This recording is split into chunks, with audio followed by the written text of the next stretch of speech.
I was crumpled on the floor, pain shooting through my body, clutching my phone as I called my parents' voicemail again.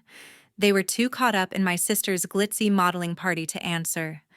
As my breath grew shallow and fear gripped me, I made a vow I'd never again be invisible, never again let them shove me aside for her spotlight. I'd force them to face me in a way they couldn't ignore. If you're ready to follow this story, drop a comment letting me know where you're watching from and hit subscribe to join me on this journey of betrayal, truth, and standing strong. My name is Amanda Collins. I'm 35, and I'm an environmental engineer who's spent years building a career in clean water technology. Growing up in Seattle, my early childhood felt like a dream. My parents, Patricia and Kenneth, doted on me, their only child, for 5 years. We'd spend weekends at Pike Place Market tossing fish with vendors or hiking in the Cascades, my hand tucked in my father's. They called me their little star, always cheering when I'd recite poems or solve math puzzles before kindergarten. Those memories still sting because everything shifted when my sister Lauren came along. Lauren, 5 years younger, arrived when I was 5, and at first I was thrilled to be a big sister. I'd sit by her crib reading her my favorite books, imagining we'd be best friends. But as she grew, her big blue eyes and curly blonde hair stole the spotlight, especially when she started modeling at 6. Suddenly, my parents' attention swiveled to her like a compass finding north. Patricia would spend hours driving Lauren to photo shoots, while Kenneth bragged about her natural charisma to anyone who'd listen. I was left to fend for myself, expected to be the responsible one who didn't need coddling. By the time I was 10, the pattern was set in stone. I'd bring home a first-place ribbon from the school science fair. My project on water filtration had beaten 30 other kids, but my parents barely glanced at it. "That's nice, Amanda. We knew you'd do well," Patricia said distractedly, her eyes glued to a stack of Lauren's headshots. Meanwhile, Lauren landed a tiny role in a local clothing ad, and they threw a backyard barbecue to celebrate, inviting half the neighborhood. I stood by the grill watching them toast her big break with sparkling cider, while my ribbon sat forgotten on the kitchen counter. It wasn't just the small stuff. My 12th birthday was supposed to be special. I'd planned a sleepover with my science club friends, complete with a stargazing session in our backyard. But the day before, Lauren got a call back for a national toy commercial, and Patricia canceled my party without a second thought. "This is huge for your sister's career, Amanda. You'll have other birthdays," she said, packing Lauren's glittery outfits into a suitcase. I begged to at least have my friends over later, but Kenneth sighed, giving me that look that made me feel selfish for asking. "Lauren needs us right now. You're old enough to understand." I spent my birthday alone with a store-bought cupcake, staring at the stars by myself. The favoritism wasn't subtle, and it shaped everything. When I earned a full scholarship to the University of Washington for environmental engineering, my parents nodded politely, saying, "We always knew you'd take care of yourself." But when Lauren signed with a small modeling agency at 18, they shelled out $10,000 for her portfolio and a trip to Los Angeles, money they'd told me wasn't available for my college textbooks. I worked 2 part-time jobs to cover those costs, while Lauren's every whim was funded without question. Family dinners revolved around her latest gigs or auditions. My research on sustainable water systems was met with blank stares or quick subject changes.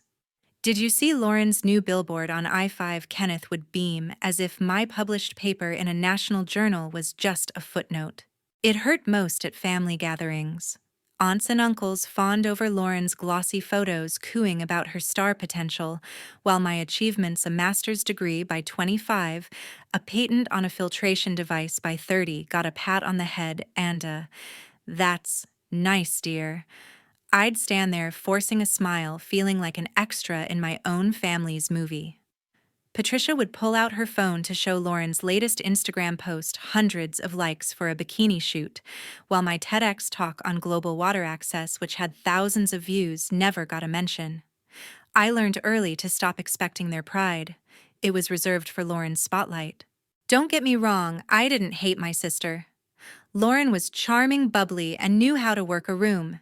She'd flash me a grin and say, "You're the smart one, Mandy. I'm just the pretty face," as if that made it all okay.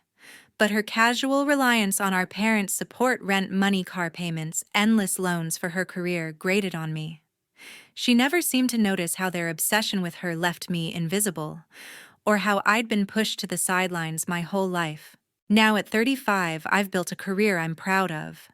My clean water technology has been adopted by communities across the globe, and last month I received the National Innovators Award, a huge deal in my field. I called my parents to share the news, hoping maybe this time they'd see me. Patricia answered, sounding distracted. "That's great, honey. But did you hear Lauren landed a big ad campaign with a sportswear brand? We're throwing a party to celebrate." My heart sank, the familiar ache of being overlooked settling in. Kenneth chimed in, suggesting I come to the party to support your sister. I hung up the award certificate in my hand, feeling heavier than it should. A few days later, a cream-colored envelope arrived in my mailbox, an invitation to a gala my parents were hosting to raise funds for a local arts charity. Patricia had mentioned it in passing, saying it was a big deal because Lauren was being honored as a rising star for her modeling work. The invitation listed her as a special guest with a photo of her in a glamorous gown splashed across the front. My name wasn't mentioned, not even as a guest. I stared at the card, the old wounds of being ignored flaring up, every missed birthday, every dismissed achievement, every moment I'd been shoved aside for Lauren's shine. That invitation wasn't just a party invite, it was a reminder of where I stood in their eyes. As I set it down, a memory surfaced, one so painful it made my chest tighten, a moment when their neglect nearly cost me everything. It was a Tuesday evening, and I was in my Seattle townhouse up on a ladder fixing a leaky pipe in the bathroom. I'd been putting it off for weeks, but with my boyfriend Daniel away at a conference, I figured I'd tackle it myself. One wrong step, and I slipped tumbling down the stairs in a blur of pain. I landed hard, my left leg twisted unnaturally, a sharp agony radiating from my thigh. I gasped, trying to move, but my body screamed in protest. Something was very wrong. I fumbled for my phone, my hands shaking as I dialed my mother Patricia's number. Voicemail.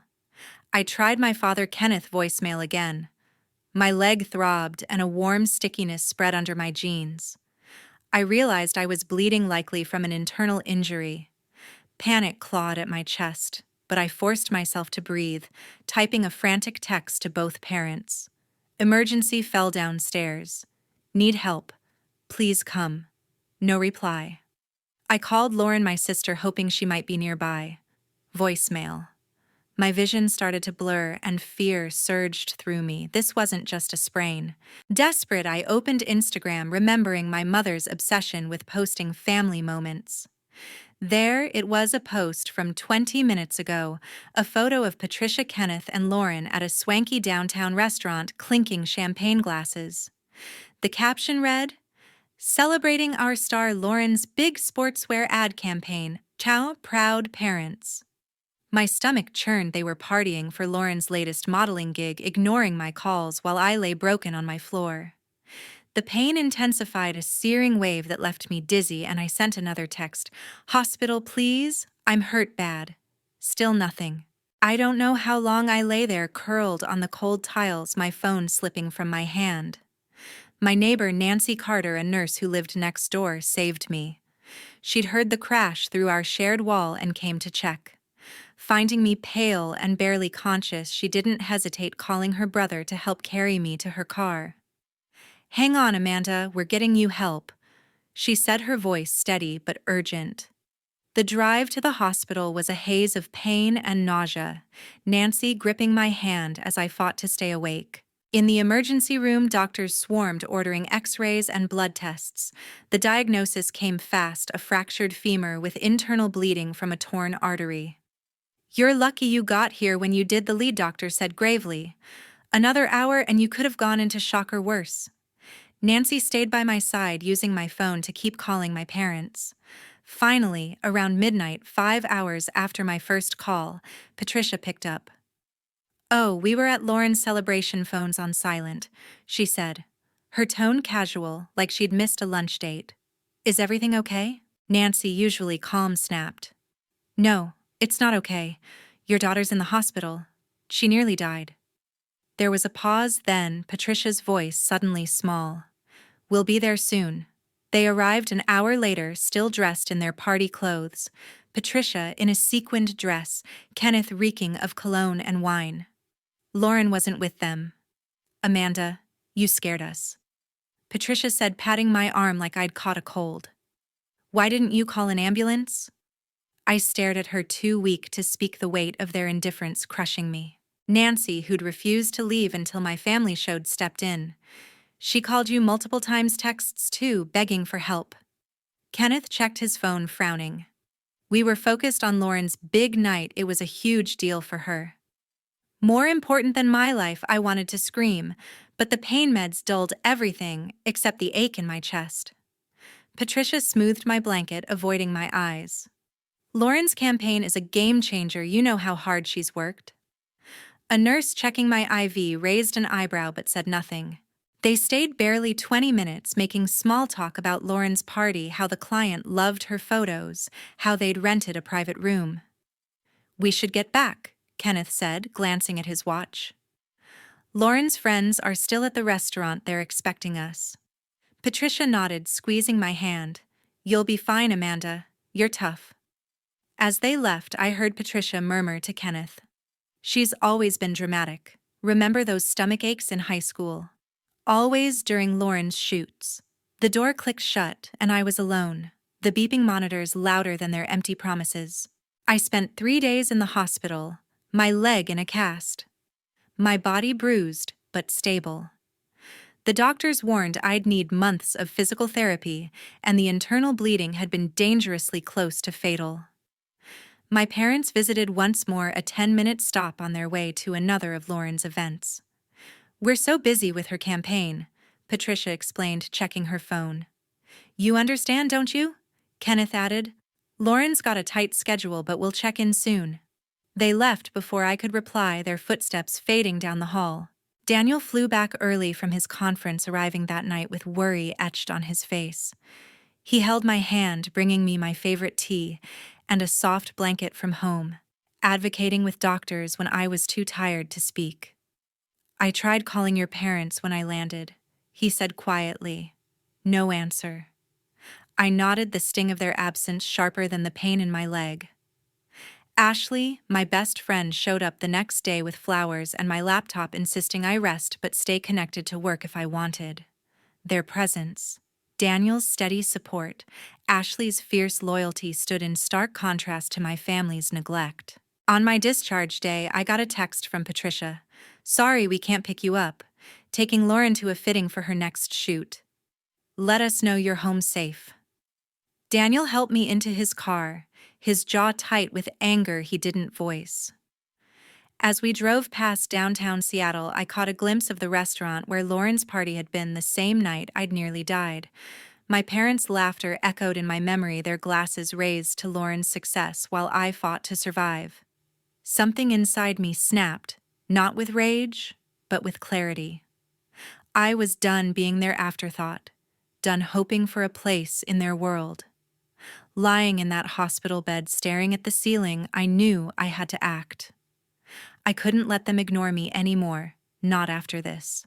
Back at Daniel's apartment where I stayed to recover, I spent sleepless nights replaying their indifference, Patricia's casual, "You'll be fine," Kenneth's rush to get back to Lauren's party. My leg was in a cast. My body ached. But the real pain was deeper, a lifetime of being invisible clawing at me. I knew I had to do something, not to hurt them, but to make them see me for once. Daniel and Ashley became my anchors, pushing me to face the truth head-on. Daniel, my boyfriend and a journalist with a knack for digging up facts, noticed how I'd shut down after my parents' visits. You're not okay, Amanda. You don't have to protect them anymore, he said one evening, sitting beside me on the couch. His words hit hard, cracking the wall I'd built to excuse their behavior. Ashley, my best friend since college and a financial analyst with a sharp eye for numbers, was even blunter when she stopped by with takeout. They ignored you while you were bleeding out. That's not love, it's abandonment, she said, her voice fierce. Their support gave me the courage to look closer at my family, to understand why they'd always put Lauren first. I started with their finances, suspecting their obsession with Lauren's modeling career was more than just pride. Ashley offered to help pulling public records and digging through her network of contacts in Seattle's business scene. What we found was staggering. My parents had taken out loans totaling $300,000 over the past decade, most of it to fund Lauren's career. There were payments for her portfolio's acting classes and trips to New York for auditions, but the biggest shock was a $100,000 loan from a shady advertising firm called Pinnacle Media. Ashley's research showed Pinnacle was under investigation for scamming aspiring models promising fame in exchange for upfront fees. Lauren had signed a contract with them 2 years ago, and my parents had footed the bill, believing it was her big break. "They're in deep," Amanda Ashley said, showing me the documents on her laptop. "They've been dipping into their retirement savings and even remortgaged the house to keep this up." I felt sick not just at the money but at the lie they'd lived. They'd told me they couldn't help with my college costs because times were tight, yet they'd poured everything into Lauren's shaky dreams.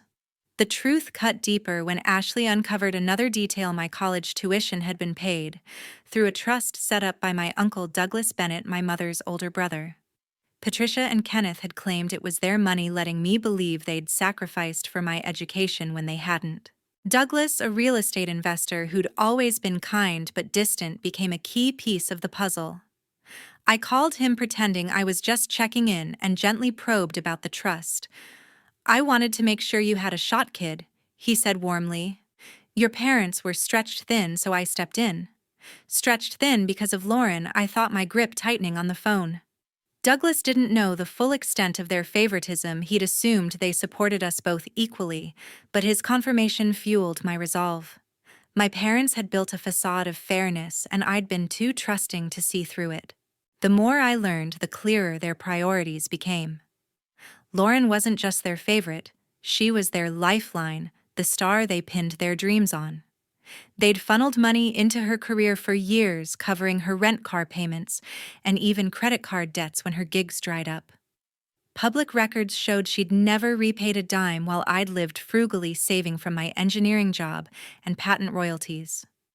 My clean water technology had brought in over $2 million in grants and contracts, money I'd invested wisely, yet my parents had never once asked about my work.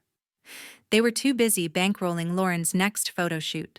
As my recovery progressed, crutches replacing the wheelchair, I started thinking about the gala. It was the perfect stage, a glitzy event where Patricia and Kenneth would parade Lauren as a rising star for their arts charity.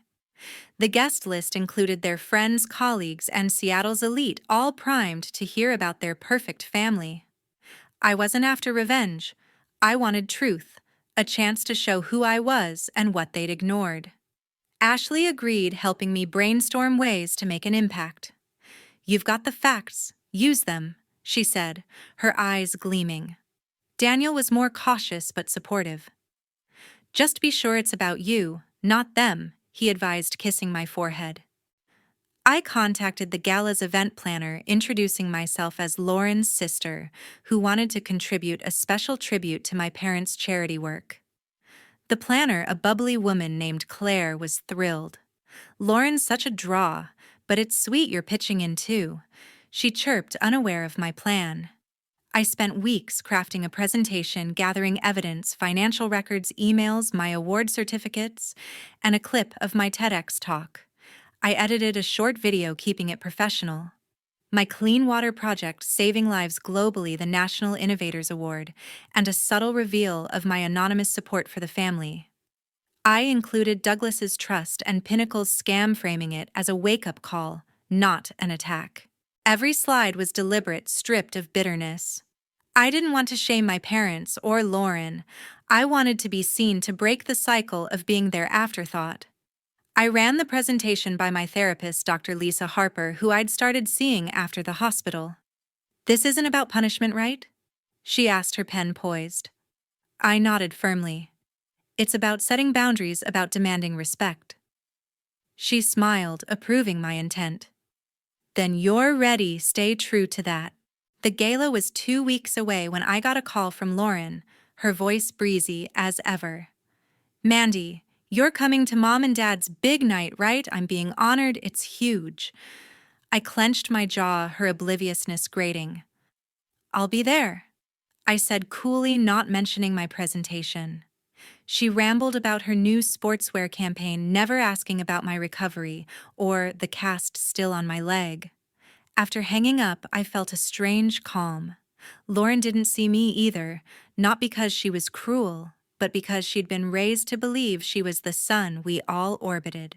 As the gala approached, I rehearsed my speech in front of Daniel and Ashley, tweaking lines to keep my voice steady.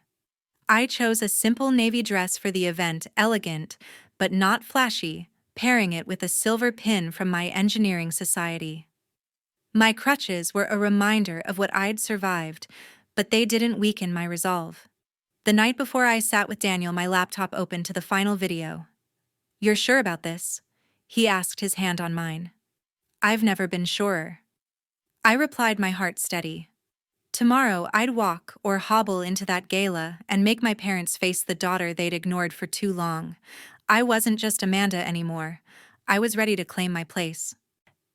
The gala was held in a glittering ballroom at Seattle's Fairmont Hotel chandeliers, casting soft light over tables draped in white linen. I arrived late on purpose, my crutches clicking against the marble floor. My navy dress and silver engineering pin understated but sharp. Daniel squeezed my hand as we entered, his eyes steady. You've got this, he whispered. My heart pounded not from nerves, but from a fire I'd never felt before. This was my moment to step out of the shadows my family had cast over me. The room buzzed with Seattle's elite business leaders, artists, and my parents' social circle, all sipping wine and mingling to jazz from a live quartet. Patricia and Kenneth stood near the stage, greeting guests with practiced smiles, their pride focused on Lauren, who glided through the crowd in a shimmering red gown. The program began with speeches about the arts charity, and then the MC, a local TV host, introduced Lauren as the evening's star sponsor. Applause erupted as she took the mic, beaming. I'm honored to support this cause, she said, her voice smooth. My family's always believed in giving back. I gripped my crutches tighter, knowing she hadn't donated a dime. As Lauren stepped down to more applause, I nodded to Claire, the event planner who'd set up my presentation. The MC announced a special tribute from me, Lauren's sister, and curious murmurs rippled through the room. Patricia and Kenneth exchanged confused glances, clearly unaware of my plan. I hobbled to the stage, Daniel steadying me, and took a deep breath as the lights dimmed and my video flickered onto the screen behind me. I'm here to share a story about our family, one you might not know. I began, my voice clear, despite the weight of every eye on me. The screen showed a montage of my work, clean water systems installed in rural villages, smiling families drinking safely for the first time. I'm Amanda Collins, an environmental engineer. My technology has reached over 50 countries, backed by $2 million in grants and contracts, including recognition from the United Nations. Polite applause followed, but I could see my parents' faces shift, surprise replacing their usual disinterest. The video transitioned to a timeline of my career, my National Innovators Award, my TEDx talk, my patents. For years, I've worked to make a difference, I continued, but I've also quietly supported causes close to our family. The next slide revealed a financial ledger, anonymized but clear payments to keep my parents' arts charity afloat during a funding crisis 5 years ago. These came from a trust I didn't know about until recently, managed by my uncle, Douglas Bennett. Gasps spread as Douglas, seated near the front, nodded solemnly. Patricia's hand flew to her mouth. Kenneth's face paled. I pressed on, my voice steady but firm. What you may not know is that our family's finances have been strained not by charity, but by choices. The screen displayed redacted loan documents showing $300,000 borrowed to fund Lauren's modeling career. 100,000 of that went to Pinnacle Media, a company now under investigation for scamming aspiring models. The room went quiet, the air thick with shock. Lauren, standing near the stage, froze, her smile vanishing. These loans unrepaid have pushed my parents to the brink, remortgaging their home and draining their savings. I looked at Patricia and Kenneth, their eyes wide with something like fear.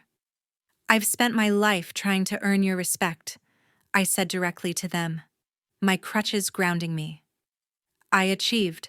I supported you anonymously, but my emergency calls went unanswered while you celebrated Lauren's campaign the same night I nearly died. A murmur ran through the crowd, heads turning. This isn't about blame, it's about truth. I've been invisible to you, competing with Lauren's spotlight, but no achievement was ever enough. Lauren stepped forward, her face flushed.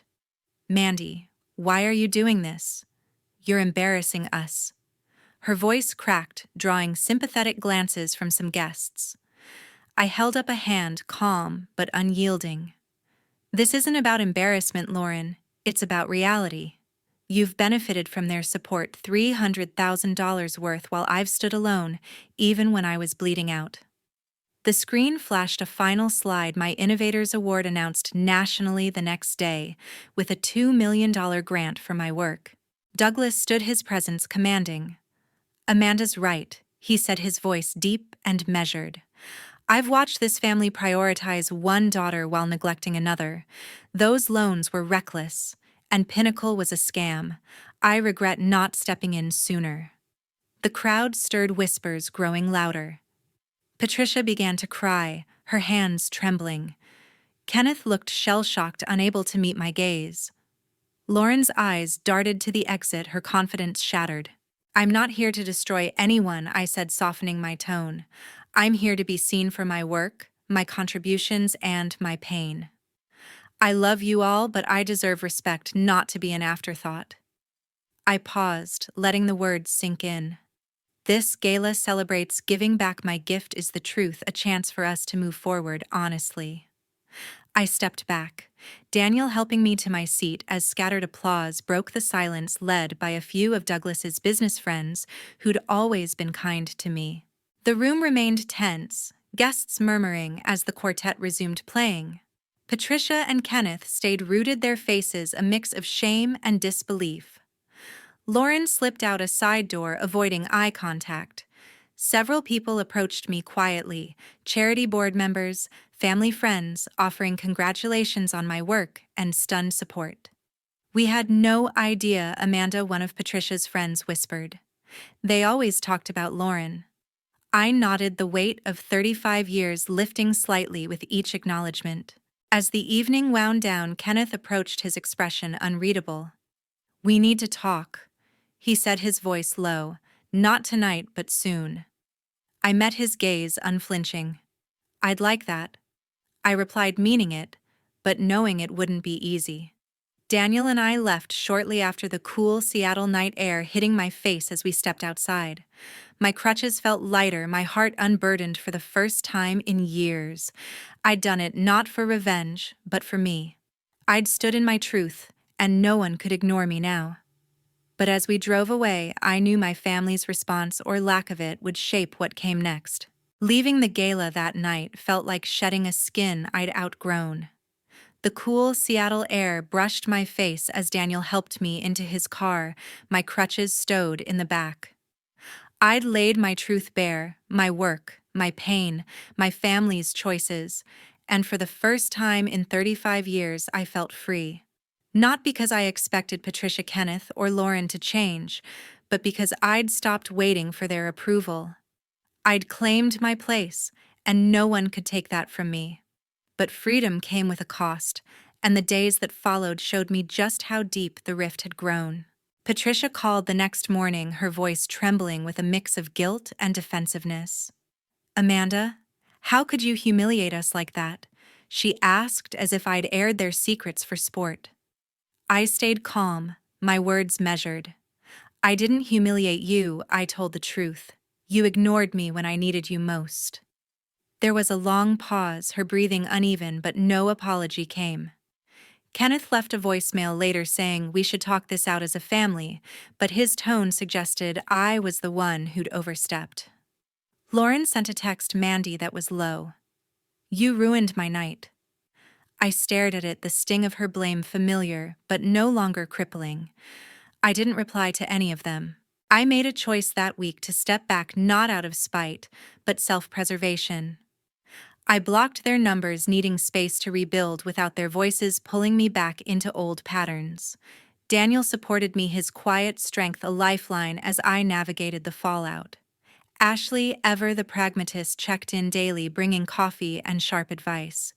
You gave them a mirror, they can look or break it, that's on them, she said, her words grounding me. My Uncle Douglas reached out too, inviting me to dinner at his waterfront condo. I'm proud of you, kid, he said, his eyes warm. You did what I should have years ago, called it like it is. His support, along with Daniel's and Ashley's, became my new foundation, a family I chose rather than inherited. The consequences for my parents and Lauren unfolded quickly, like a house of cards collapsing. Pinnacle Media, the shady firm behind Lauren's big break, filed a lawsuit against her for breaching their contract.